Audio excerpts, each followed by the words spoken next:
अस्सलाम वालेकुम दोस्तों, आज का मेरा टॉपिक वैसे तो फ़लस्तीन पे था, इसराइल पे था, मगर चूँकि इसी से रिलेटेड टॉपिक है और आपको ये बताना मकसूद है कि किस तरह यूट्यूबर्स जो हैं, जो पाकिस्तान में नए नए यूट्यूबर्स हैं, वो यूट्यूबर्स पे बनाना शुरू कर दिया उन्होंने यूट्यूब पर वीडियोज़, और वीडियो के ज़रिए आप वीज़ा कैसे हासिल कर सकते हैं।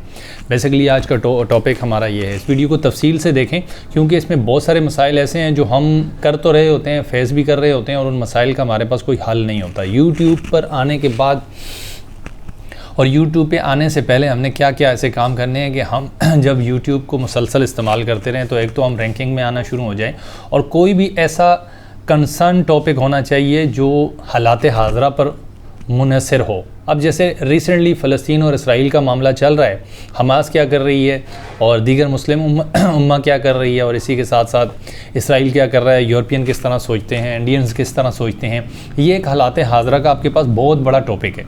जब आप हालात हाज़रा पर वीडियोस बनाते हैं तो उनके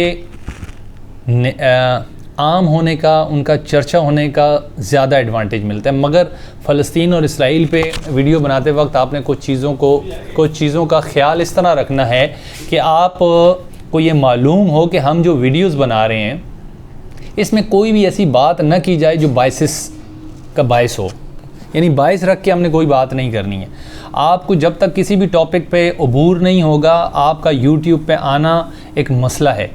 आप जो भी बात करें वो ऐसी बात करें जो हर तबके के लिए बायस कबूल हो।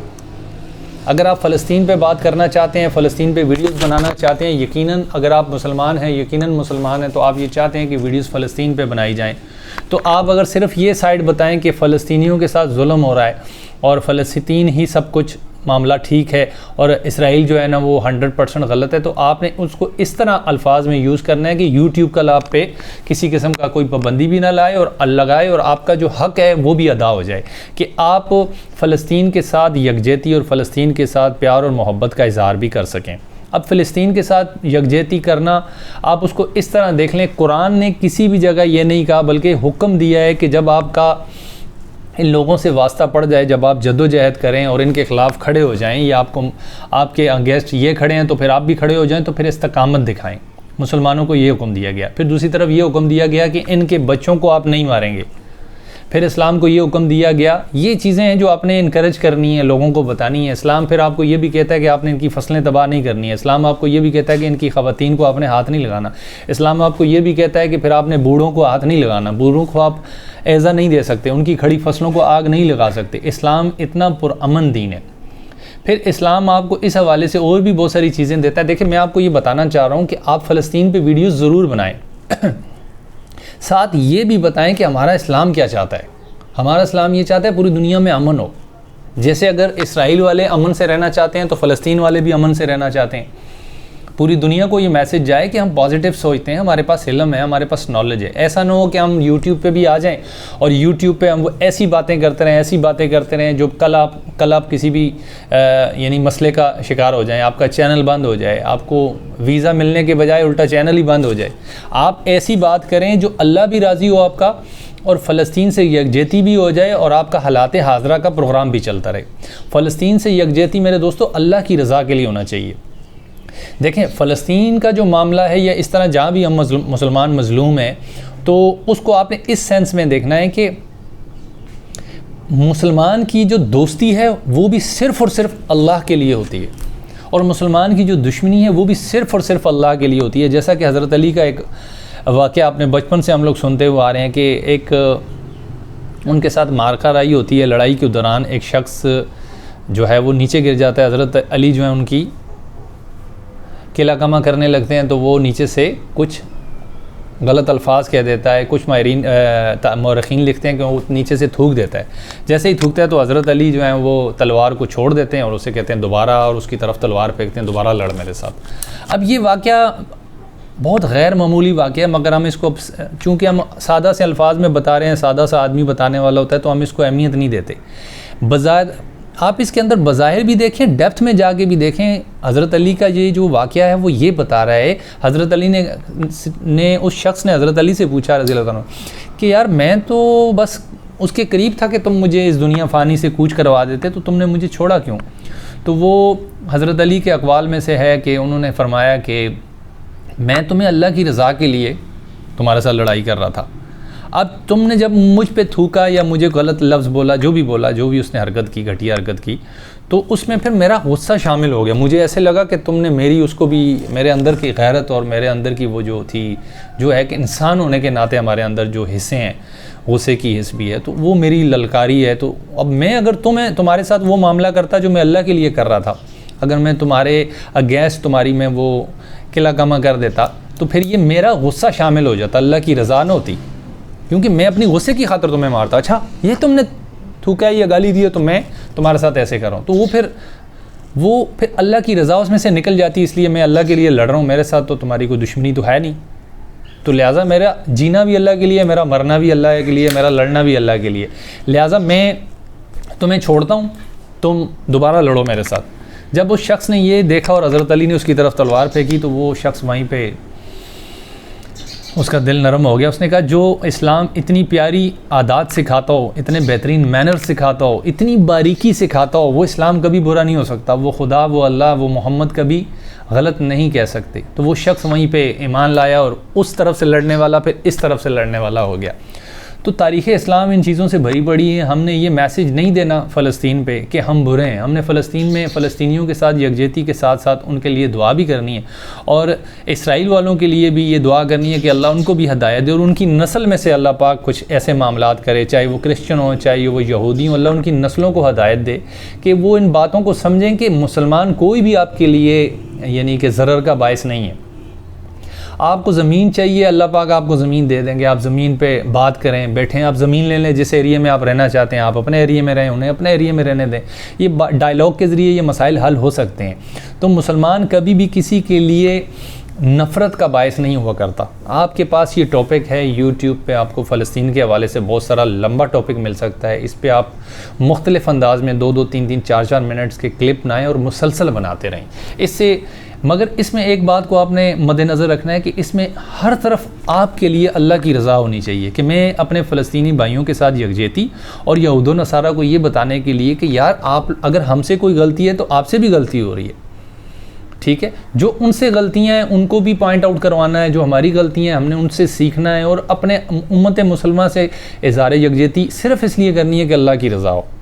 अल्लाह की रज़ा के अलावा आप अगर कोई भी यूट्यूब से पैसा कमाने का ज़रिया, ठीक है, अपनी जगह वो भी एक टॉपिक है, अपनी जगह एक इंसानी ज़रूरत है, इंसान ज़ाहिर सी बात है कुछ खाएगा तो चलेगा, वो भी हमने साथ लेके चलना है। मगर आपने इस बात को कभी नहीं भूलना कि मैं यूट्यूबर बाद में हूँ, मैं मुसलमान पहले हूँ, मैं टिकटॉकर बाद में हूँ, मुसलमान पहले हूँ, मैं फेसबुक यूज़र बाद में हूँ और मैं उसका हीरो बाद में हूँ, मैं पहले मुसलमान हूँ। तो हमने कभी भी कोई ऐसी प्रेजेंटेशन नहीं देनी है, कोई ऐसी वीडियो लॉन्च नहीं करनी, कोई ऐसा कंटेंट नहीं बनाना जिससे ये ज़ाहिर हो कि हम नाउज़ बिल्लाह मिन ज़ालिक किसी से नफ़रत करते हैं। हमारी नफ़रत भी सिर्फ़ अल्लाह के लिए, हमारा प्यार भी सिर्फ़ अल्लाह के लिए। जिस तरह हम फ़लस्तीन के बच्चों को लुटता पिटता देखते हैं, ख़वातीन को परेशान हाल देखते हैं, अपने बच्चों के लाशें उठाए हुए देखते हैं, इसी तरह इसराइल में भी कुछ ना कुछ नुकसान ज़रूर हो रहा होगा जो कि इस्लाम इजाज़त नहीं देता। कहीं ना कहीं उनके भी बच्चे हर्ट होते होंगे, कहीं उनके बच्चे भी डैमेज होते होंगे।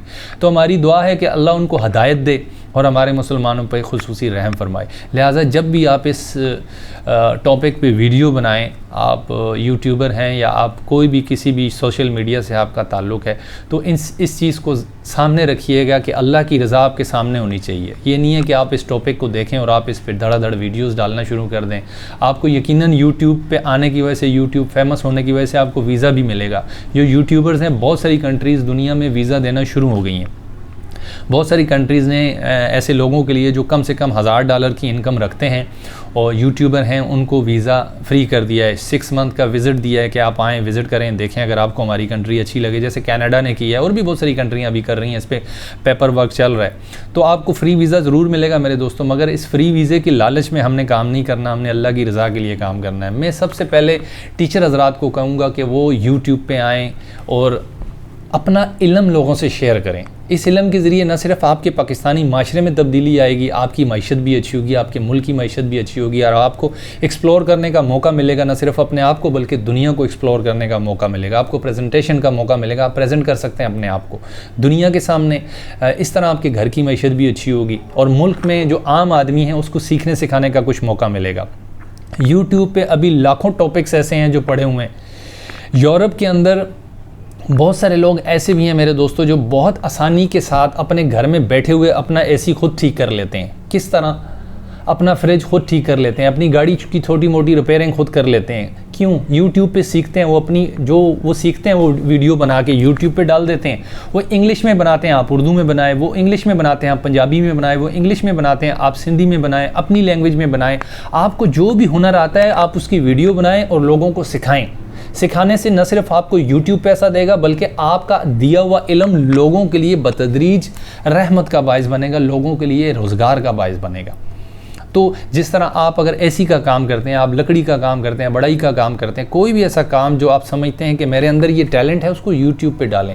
अगर आप उस्ताद हैं तो अपने टैलेंट को, जो भी आपका टैलेंट है, अगर आप मैथमेटिक्स अच्छी पढ़ा सकते हैं, इंग्लिश अच्छी पढ़ा सकते हैं, या कोई भी ऐसा टॉपिक जिसके ज़रिए आप न सिर्फ खुद सीखेंगे बल्कि आपकी मईशत भी अच्छी होगी और लोग भी सीखेंगे। इस नुक्ता नज़र से कि मेरा अल्लाह राज़ी हो, इस नुक्ता नज़र से नहीं कि मैंने पैसे कमाने हैं, कि मुझे कॉन्टेंट चाहिए, इसलिए नहीं कि मैंने वीज़ा लेना है, इसलिए नहीं कि मुझे पैसा चाहिए, मुझे सिर्फ अल्लाह की रज़ा चाहिए। मेरे दोस्तों, मुझे उम्मीद है कंटेंट राइटिंग या कंटेंट के हवाले से आपका ये एक मसला हल हो गया होगा। और इसके बाद आप जब भी जो भी शख्स वीडियो बनाए, चाहे वो आप फेसबुक से हैं, चाहे आप टिकटॉक से हैं, चाहे आप यूट्यूबर हैं, चाहे आप सोशल मीडिया पे कहीं से भी हैं और आप पाकिस्तानी हैं, तो आपको मद्देनज़र ये चीज़ रखनी है कि मेरी हर बात अल्लाह की रज़ा के लिए हो। पैसा आपको अलग से मिलेगा। जैसे एक वाक़या है कि एक शख्स ने कमरा बनाया बहुत बड़ा, उसने खिड़की छोड़ी, हवादान छोड़ा, जो भी था, तो किसी ने उससे पूछा कि ये किस लिए? तो उसने कहा जी इसलिए कि ताकि हवा आए। तो उस शख्स ने जवाब दिया कि अगर तुम ये नियत करते कि इससे हवा भी आएगी और अजान की आवाज़ भी आएगी तो डबल सवाब होगा। यूट्यूब से पैसा भी आएगा मेरे दोस्तों और आपका कंटेंट भी सामने जाएगा, आपको अल्लाह की रज़ा भी मिलेगी। आपने अल्लाह की रज़ा को मद्देनज़र रखते हुए यूट्यूब पे कंटेंट डालना है, यूट्यूब पे अपना टैलेंट डालना है, यूट्यूब पे लोगों को सिखाना है। फ़लस्तीन से यकजहती करें। अल्लाह पाक यहूद व नसारा को हदायत दे, यहूद व नसारा के मामलात अच्छे करे और अल्लाह हम मुसलमान हुक्मरानों को भी गैरत और हिम्मत दे और हमें ऐसा टैलेंट दे कि हम किसी भी तरह अपना कम से कम दिफा तो कर सकें। आज हम दिफा के काबिल भी नहीं हैं। अल्लाह पाक हर इंसान को अपनी खैर वाफियत में रखें, चाहे आप किसी भी मज़हब से हैं। अल्लाह पाक आप पे हदायत के करिश्मे खोले। अल्लाह पाक आपके लिए और पूरी दुनिया के इंसानों के लिए जैसे हमारे नबी रहमत बन के आए, ऐसे हमारे अल्फाज भी रहमत होने चाहिए, हमारे अमाल भी रहमत होने चाहिए। हम किसी भी गैर मुस्लिम के लिए परेशानी का बायस ना बने। बहुत शुक्रिया दोस्तों। अस्सलाम वालेकुम।